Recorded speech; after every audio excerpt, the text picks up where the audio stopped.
Qizlar, bitta narsani aytmoqchiman. Bu skidka o'quv kursimga bekorga bo'layotgani yo'q. Xafa bo'lmanglar menda, mani urishib bermanglar, lekin o'quv kursimiz 10 millionga oshadi. Dekabr oyidagi skidka boshqa hech qachon bo'lmaydi. O'quv kurs oshish arafasida. Kursimning narxi 10 millionga ko'tariladi. Men ming bor uzr so'rayman, o'ziga yarasha sabablari bor. O'shaning uchun ham mana shu dekabr oyiga men shunaqa skidka qo'ydim.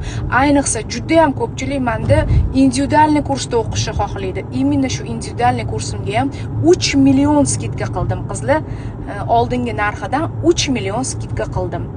Tak что, qizlar, o'qib olinglar. Bu skidkani hali ko'p gapiraman. 10-dekabrgacha gapiraman. Bilasizlar, ko'p odam olmaymiz bizni. Oldindagidagi 40 talab bir oyda o'quvchi o'qita olmayapman. Sababi ozgina patsientlarga ham, o'zimga ham, o'quvchilarga ham diskomfort